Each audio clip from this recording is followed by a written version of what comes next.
Greenlee is growing. Coming up next, right here on The Right Stuff.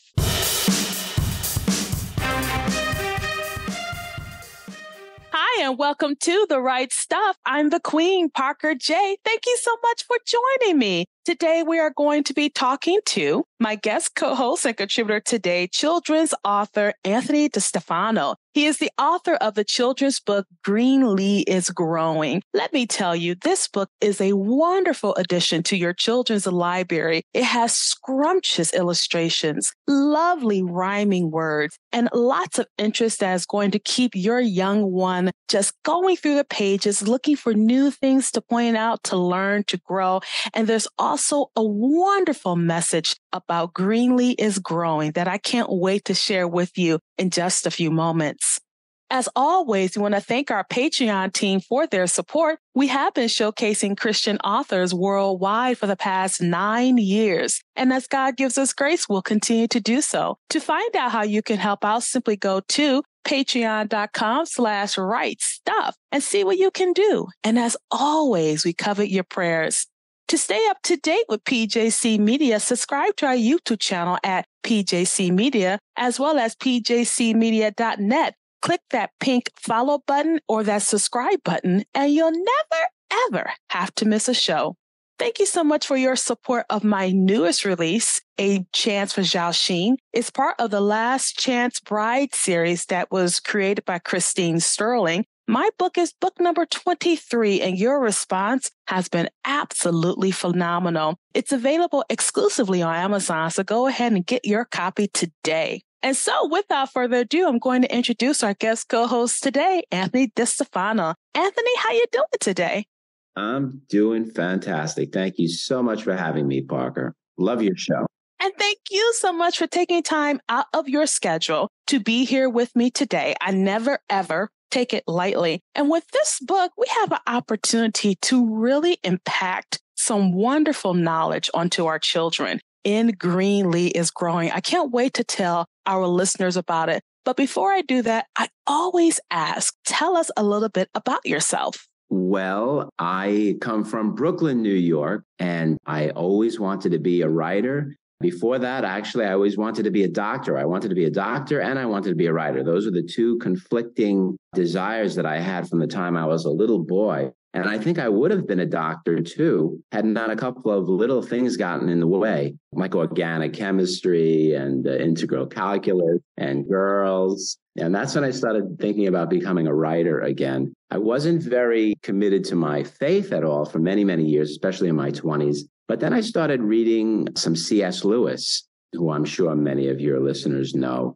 And I read a book called The Screwtape Letters. And it was the first time that I saw, a Christian book that was written very, very cleverly and funny. And I thought to myself, if I became a writer like that, a writer who could help people, then maybe I'd be accomplishing the goal that I had in wanting to be a doctor. Maybe I wouldn't be healing people by performing surgery on them, but maybe I could heal them in some small way with my writing, with my words. So I think God led me he put that desire in me to be a doctor and a writer, because they're really essentially were the same reason. He wanted me to be a healer of some kind. And it took me several years after that to actually become a published writer. I had hundreds of rejections for my books and things like that. But eventually I broke through. And in the last 20 years, I've had close to 30 books published for adults and for children. And I think this is something like my 16th or 17th children's book that I've written. And I've been very, very blessed that the publisher for this particular book is Penguin Random House. So it's got tremendous distribution. And so the message that I have for your listeners is keep at it. Keep at it. If you want to be an artist of any kind, or a writer or a painter, don't give up your day job for sure, because it's hard work to bust in. But definitely keep at it. Persistence, slow and steady wins the race. One of the things that you said about being a doctor reminded me of a meme I saw of a dedication page of someone who had become an author. And the person in the dedication said to my mom, "I'm so much better a writer than I would have been a doctor." They said people would have died. Well, some people may die of boredom reading some of my books. I don't know. I'm not 100% positive that I've avoided that fate completely. completely. Right. But I thought that was interesting that you would say that, because there is healing in words, just as there's healing in the healing touch that doctors give to their patients. And in Greenlee Is Growing, there is a healing factor to that as we follow Greenlee's life from a child to an old woman. And it's done in such a beautiful, artistic way. And the rhyming is gorgeous. And I always said I would never, ever be a children's author because that is extremely difficult. I'd rather write about taxes, and I hate taxes. Okay. I have to do taxes eventually sometime before the deadline. And I always put them off for as long as possible because I hate doing taxes. But I think right up there with taxes, being a children's author and knowing how to reach children is a gift that only a few have, I think. So yeah, I loved this. You know, you say so many perceptive things because that's actually counterintuitive. Most writers out there think that it's much easier to write for children. And so it's actually harder to get children's books published because there are so many more submissions. So many people think that it's because you're writing for kids and the language is simpler and the books are shorter, that it's easier. And so they do it a lot more. There are a lot more people out there writing children's books and submitting them. And so it's harder to actually break through into the children's book world than it is to, say, write a nonfiction book about taxes. It'd be easier to write a published book about taxes than it would be to write a children's book. But what you're saying is very, very true. It is more difficult to come up, for me anyway, the writing itself is more joyful, I think, but the coming up with an idea that can resonate with children and at the same time have deeper levels of meaning in it for the adults who are reading the books to the children, that I think is harder to do. And so I compliment you again for having that insight, which a lot of people don't have. They just think writing for children is easy. I don't think it is, actually. I think it's very difficult. I always think, too, that if I were to write a children's book, it would probably be dark because I grew up with horror with my grandmother. And so when I think of children's book, I think of what things have scared me over the years. So, yeah, I'm probably better being a romance novelist. In our pre-conversation, you were talking about fairy tales, and sometimes fairy tales are very, very dark. And people have criticized fairy tales over the year because, there are dragons in those fairy tales. And some people have said, well, why do you want to scare a child by showing them a dragon? And the whole point of fairy tales is not to show children that dragons exist. They know dragons exist because their imagination is so incredible that, a dark room is enough to make them think of 1,000 dragons. What the point of a fairy tale is to show children that they're able to slay a dragon, that they are able to kill the dragons in their life by being virtuous and through other means. So I believe that, like those old classic Disney cartoons, it's okay to have a little darkness in a children's book as long as you show the children that what wins in the end is good. That's a concept that I think is important to impart in children. I also think the balance with children's books is knowing that children are extremely perceptive, even though they're not fully developed to understand the rigors of the world too. And that's something you do very well in Greenlee Is Growing. And for our listeners out there, Greenlee Is Growing is available for you for purchase wherever books are sold. And you incorporate the seasons as well as Greenlee growing together.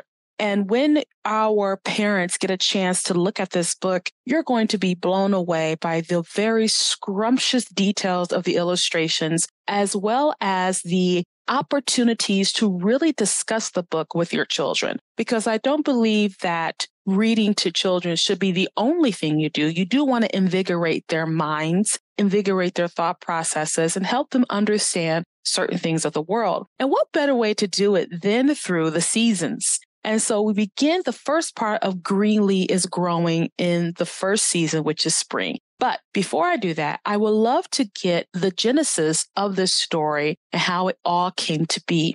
Well, I do have a goddaughter whose name is Greenlee, and that's a rather uncommon name. And I always wanted to write a book for her because she's precious to me. I love her very much. But I was waiting for an idea that would go with her name. because it is an uncommon name. But the name Greenlee sort of reminds a person of the word evergreen, I think. And so I had this idea of writing a book that showed a child become an adult and even an old person. I wanted to show the whole scope of a person's life from beginning towards the end of the life. And I thought that what you just said is very true. Since children know all about the seasons, summer, winter, spring, fall, I thought it would be good to write a book about the seasons and show how they correspond to the seasons of a person's life. And so in this book, we take her from the time she's 3.5 in the springtime of her childhood, right through the summer of her youth and the autumn of her adulthood. And by the end of the book, she's an elderly gray-haired lady knitting by the fire in the winter of her life. And I wanted to write a book like this to show that, mainly to show children that they shouldn't be afraid of change, because children and adults are afraid of change, any kind of change. I wanted to show that there's the possibility of profound joy in every season of our life. Even in the winter of our lives, there's always the hope for a new springtime. And of course, we Christians call that new springtime heaven. And most of all, I've always wanted to write a book about perspective, Parker. Perspective.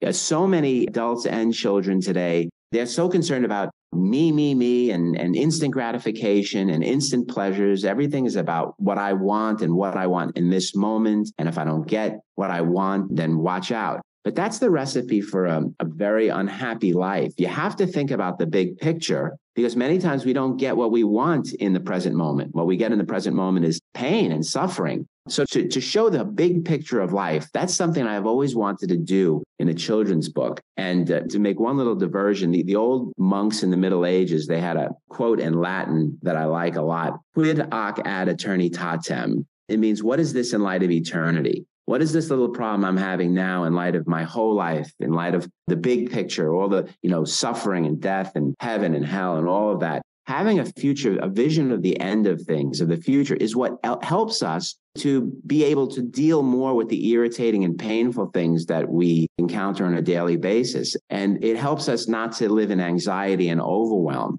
And so because I wanted to impart this children to adults, I wanted to impart this message both to children and adults. I was waiting for years to come up with this idea, and my goddaughter's name, Greenlee, is what actually inspired it, because I thought it would be a good alliteration to have Greenlee Is Growing, and that I'd be able to write about all of this under this one title. That's a long way of answering your question. Sorry. It's a very in-depth answer, and I think it's important as we talk about Greenlee Is Growing, we're going to gear it toward the parents, because we want the parents to understand the deeper meanings of the story, which is why I always love to find out what made you write this particular book. And in this case, Greenlee also has the mental connotation of growing things. Even though growing is the next word in the title, Greenlee itself, when you hear it, you think of growing things. You think of spring, you think of leaves, trees, new beginnings, springtime, all those things come together. And so in the beginning of the book, we have Greenlee, who is just charmingly drawn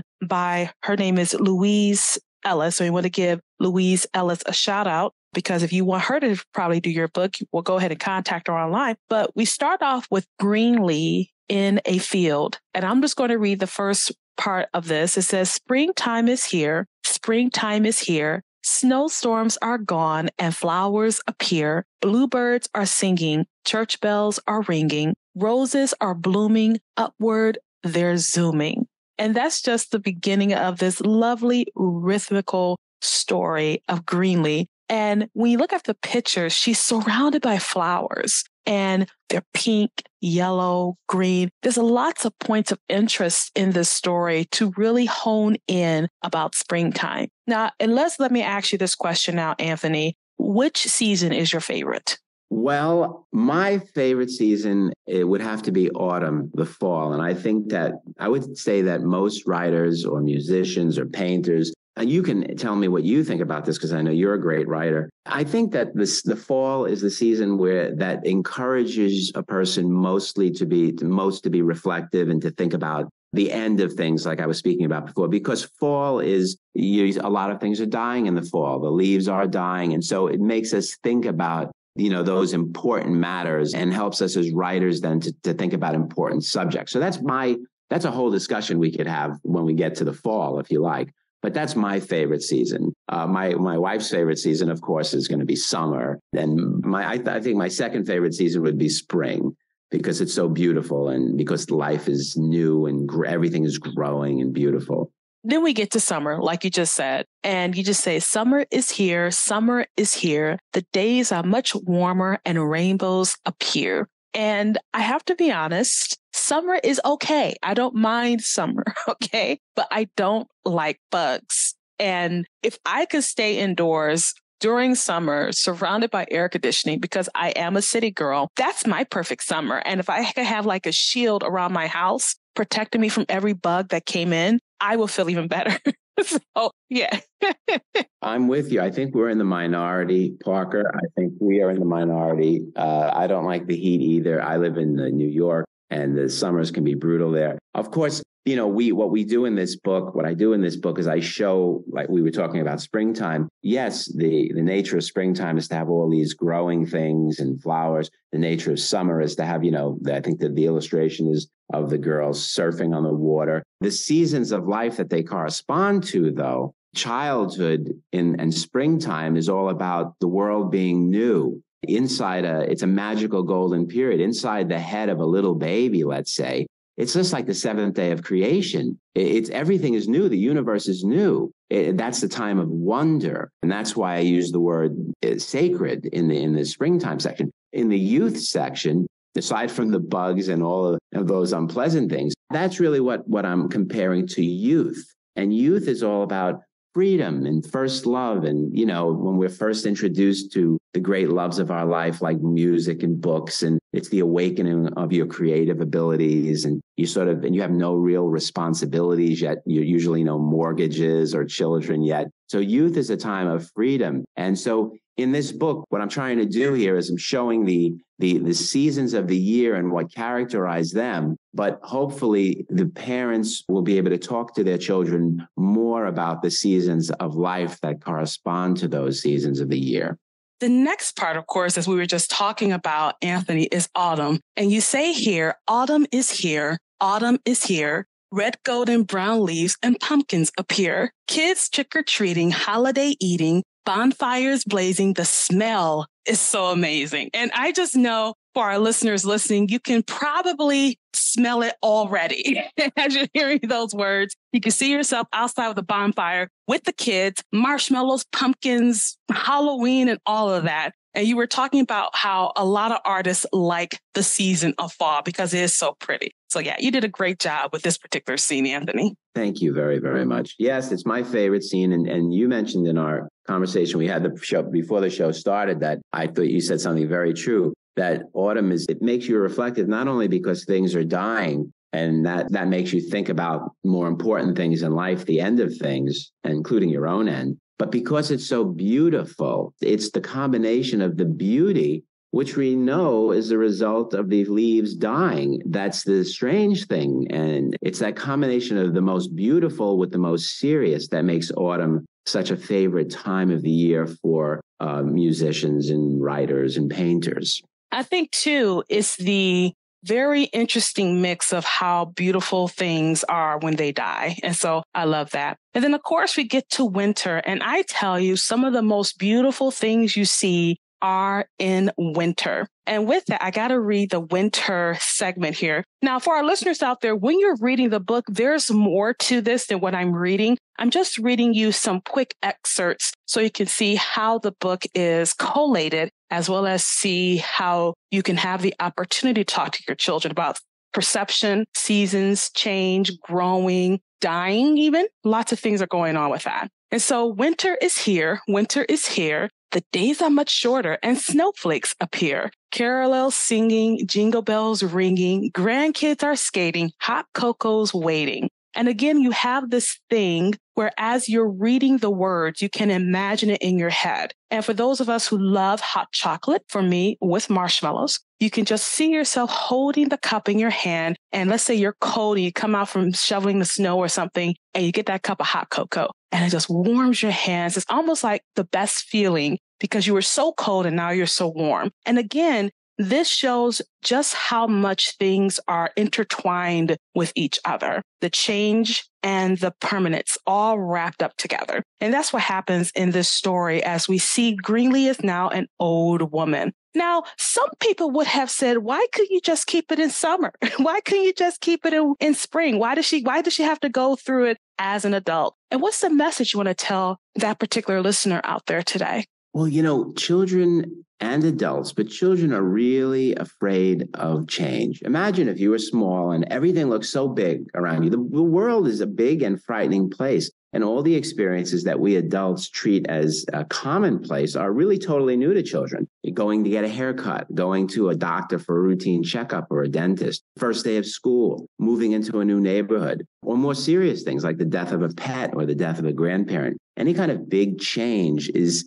scary for children. Now we know that change is a part of life, but that's become such a cliche. What I'm trying to do in this book is make that truth about change being a part of life. I'm making it resonate more with children. I'm trying to give children a vision of the fact that change is not something to be feared. And the way I do this is by showing this little girl change. She, as you said, Greenlee goes from being a little girl to an old lady, and she does it in 32 pages. Now that's a huge change. And yet throughout the whole book, she's quite happy. She's smiling. She's even youthful, even when she's an old woman. And one of the things I'd like children to get from that is that while it's normal and okay to be afraid of change, it is possible and even likely that good can come out of all the new experiences that they have in life, even the ones that they're scared of. So that's because the main point of the book is that change is not to be something to be petrified of.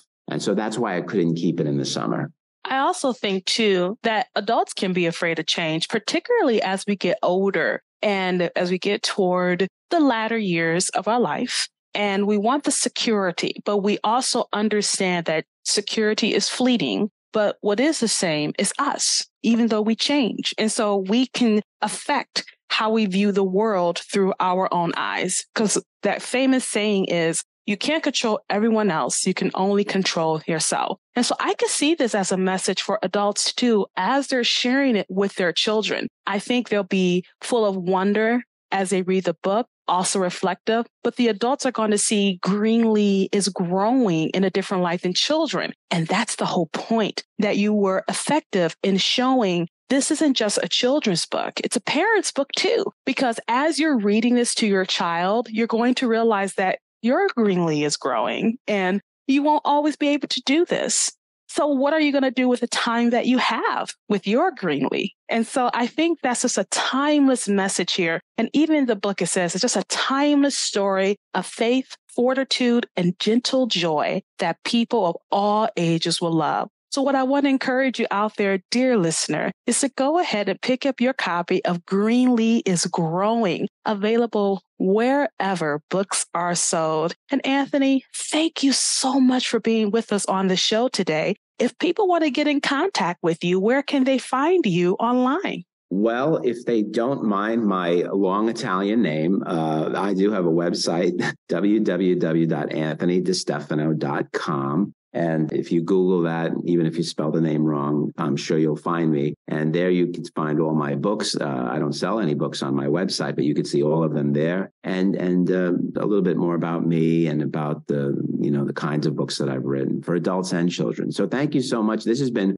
I told you this before, and I really meant it. You are the best interviewer that I've had for this book and many other books. I really appreciate how seriously you read these books, even though this is a children's book. And you're the person who has gotten it more than practically any other person that I've talked to, even among some of my own publishers, So thank you again for having me. Oh, Anthony, thank you for the kind words. My face is hot. So thank you so much for the kind words. But before I do that, I always want to use this opportunity to encourage our aspiring authors out there whom God has given the gift to write to pick up the pen and do so. So go ahead and encourage them out there today. Yeah, you need to do that now more than ever, especially Christian authors, because, we're living in a time when our faith is being challenged by this society, by the world. Things are only going to get worse in that way. And anyone, especially who's a children's book writer, I don't want to go into that whole culture war thing, but yes, people on the other side do tend to believe they could jump over the heads of parents and indoctrinate children with their own beliefs and not our own faith-filled beliefs. So if you've been given that talent, that gift by God to be a writer, and especially if you feel called to write children's books, then it really is an obligation and a duty that you have to use that gift and to develop that gift, because I don't think there's ever been a time in the world when it's more needed than right now. So persevere and go through the obstacles and do everything you can to make that dream a reality. Anthony, thank you so much for being with me today. And I cannot wait to have you back real soon. You will. I've got a book coming out in a few months for adults, so I'll let you know about that. Thank you very much. Great. And today we were talking to Anthony DeStefano. He is the author of the book Greenlee Is Growing. It's a children's book I know you're going to enjoy. As I look at the cover design is wonderfully depicted. It shows Greenlee under a bridge, and on either side of her are depictions of spring and summer. And at the back of the book, we have fall and winter all together. This may be resonating with you, dear writer, because God has given you an opportunity to write. And maybe you didn't do it in your spring or in your summer. Maybe you didn't do it in your fall, but winter is coming. Winter is here. Winter will be leaving. What are you going to do with the gift that God gave you? If you have a children's story in you, what are you waiting for? Go ahead, pick up the pen and write stuff. Thank you so much for joining me for this edition of The Right Stuff. I'm the Queen, Parker J, and you have a wonderful, absolutely glorious, blessed day.